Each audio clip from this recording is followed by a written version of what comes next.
Worte gegen Taten. Weidel labert von Support, lässt die eigenen Soldaten aber ohne Schutzwesten im Regen stehen. Ihre Bosse reiten Neonazis in Uniform den Arsch und verkaufen deutsche Interessen im Großhandel an Peking und Moskau. Wer ist hier der wahre Feind für unsere Sicherheit? Verdammte Scheiße!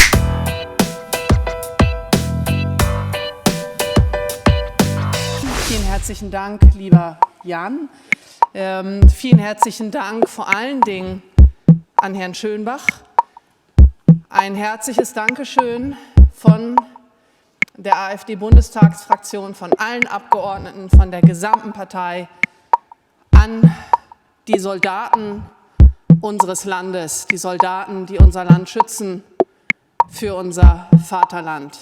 Ihnen gebührt die größte Ehre. Und Sie wissen in der AfD Ihren wichtigsten Partner.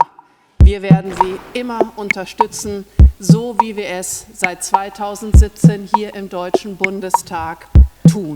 Alice Weidel schaltet man wieder in den Modus Chefpatrioten und schleimt wegen ihrer großen Liebe zu unseren Soldaten. Aber war es nicht die AfD, die 2022 geschlossen gegen das 100 Milliarden Euro Sondervermögen gestimmt hat, das die Bundeswehr retten sollte? Und ja, das war keine abstrakte Kohle für irgendwelche Luxuswaffen. Das war ein Notfallbudget für die absoluten Basics von modernen Funkgeräten, Wärmebildkameras und Munition bis hin zu stinknormalen Schutzwesten und Winterbekleidung für die Truppen. Indem Weidel der Armee dieses Geld weggenommen hat, hat sie die deutschen Soldaten ohne Schuss und ohne Ressourcen da sitzen lassen. Sie hat die Verteidigungsfähigkeit des eigenen Landes sabotiert.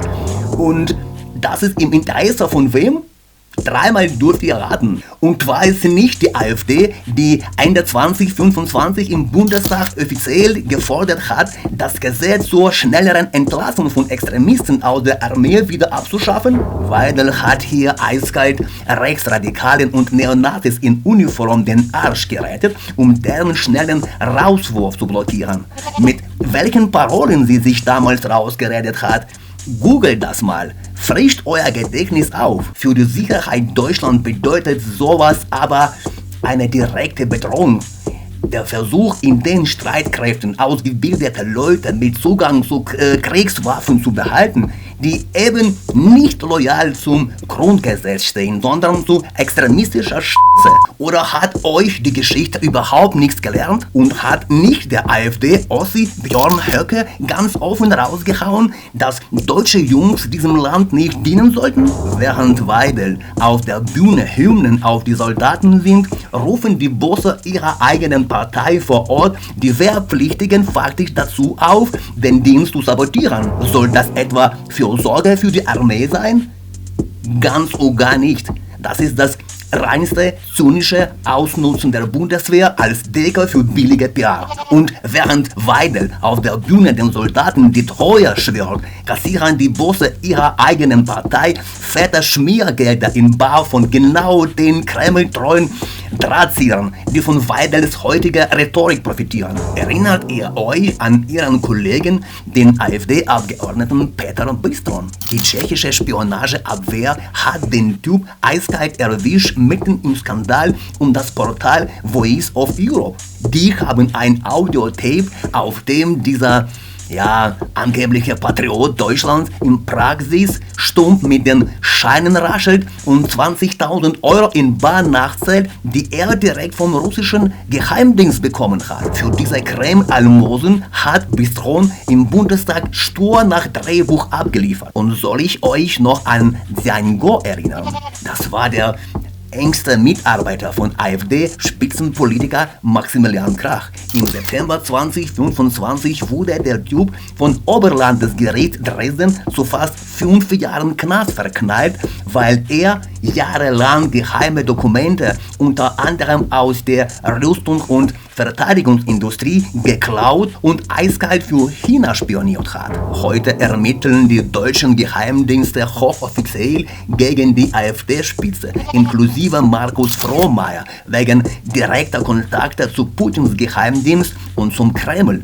Im Bundestag bekommen die nicht einmal mehr vertrauliche Sicherheitsinfos, weil die AfD das Zeug einfach stumpf nach Moskau und Peking durchsteckt. Von welcher Partnerschaft labert Weidel da eigentlich, wenn ihre Parteikollegen die Interessen Deutschlands buchstäblich im Groß- und Einzelhandel verscherbeln? Von welcher Liebe zur Bundeswehr redet sie hier eigentlich, wenn eine starke deutsche Armee der absolute Albtraum für die ausländischen Geldgeber der AfD ist?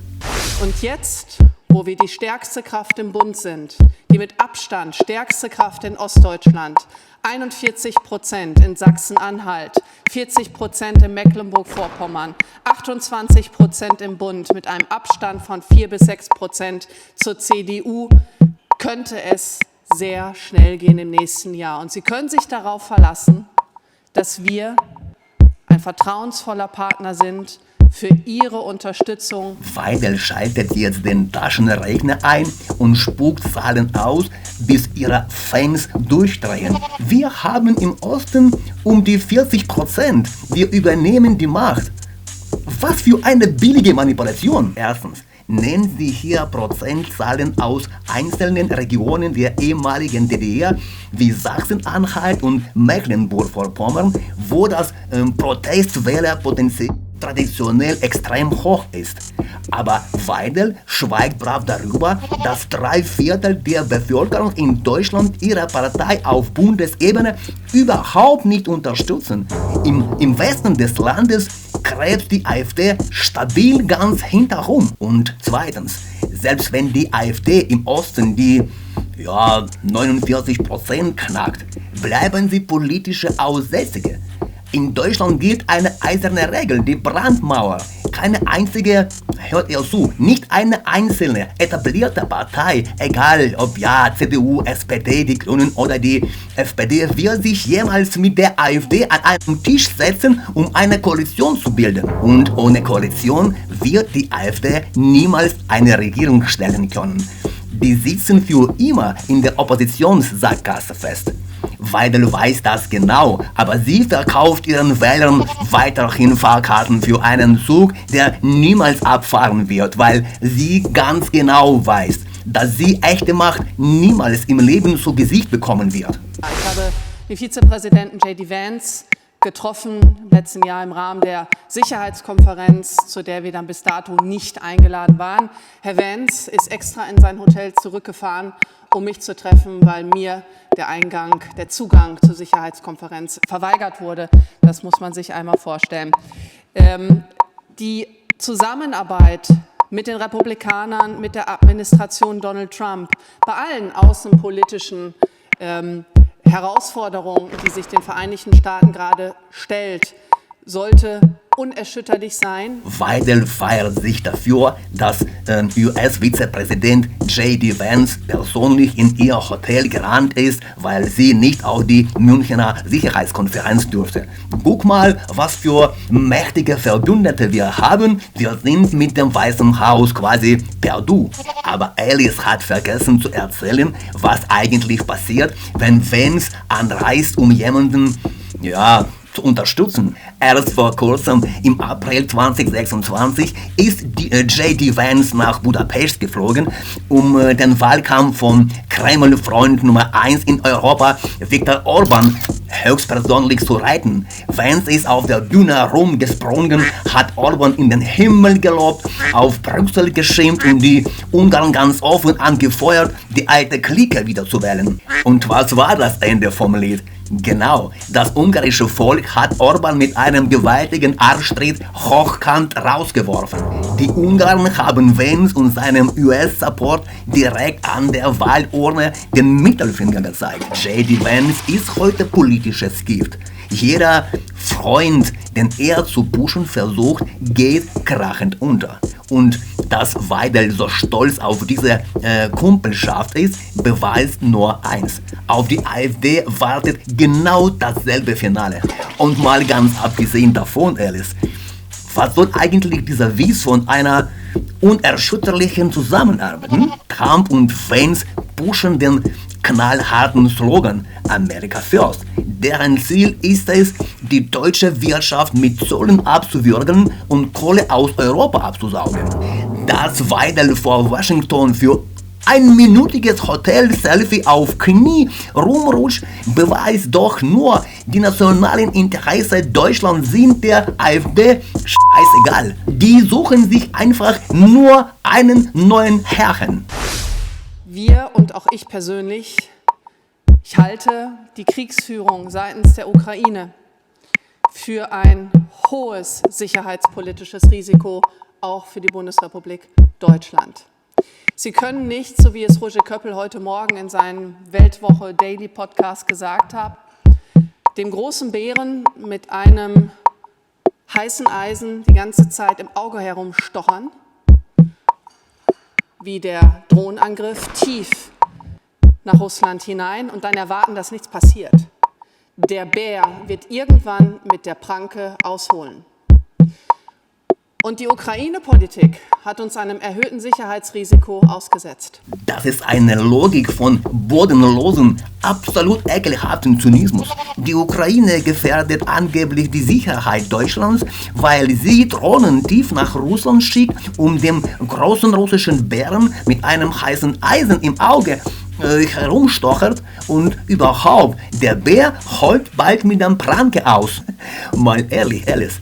Wer stochert hier eigentlich mit heißem Eisen herum? Es war Russland, das ein souveränes Land hinterhältig überfallen hat, und zwar unter absolutem Bruch des Budapester Memorandums, in dem Moskau selbst der Ukraine die Sicherheit garantiert hat, im Tausch gegen den Verzicht auf Atomwaffen. Es ist Russland, das seit Jahren ukrainische Städte dem Erdboden gleichmacht, die Energieversorgung zerbombt und Zivilisten abschlachtet. Nach Weidels Logik ist es völlig okay, wenn der Aggressor Terror verbreitet, da ruht sich der Bär wohl nur aus. Aber wenn das Opfer sich verteidigt und Drohnen auf militärische Flugplätze und Raffinieren in Russland jagt, um die Bomber zu stoppen, dann provoziert es das Tier. Was für ein Schwachsinn ist das bitte? Die Schuld vom Täter auf das Opfer zu schieben. Und zweitens, guckt euch mal an, wen die Chefin von dieser Fake-Patrioten da zitiert. Roger Köppel ist ein schwarzer Kreml-Sprecher, der seit Jahren Stammgast im russischen Propagandashows ist und den Kreml hochjubelt. Köppels Zitate sind nichts anderes als reine 1:1 kopierte Kreml-Methodik. Und auf so einer Scheiße baut Weidel die Außenpolitik der AfD auf und spuckt diesen Müll auch noch vor der Bundeswehr aus. Der Wahnsinnssystem. Was bedroht denn wirklich die Sicherheit Deutschlands? Bestimmt nicht die Verteidigung der Ukraine. Die Sicherheit der Bundesrepublik wird von Weidel und ihrer Truppe selbst zerstört, wenn sie fordert, die Hilfe für Kiew zu stoppen, sich vor dem Aggressor hinzuhocken und zu akzeptieren, dass jeder starke Nachbar mit einer Atombombe die Grenzen in Europa verschieben darf, wie er Bock hat.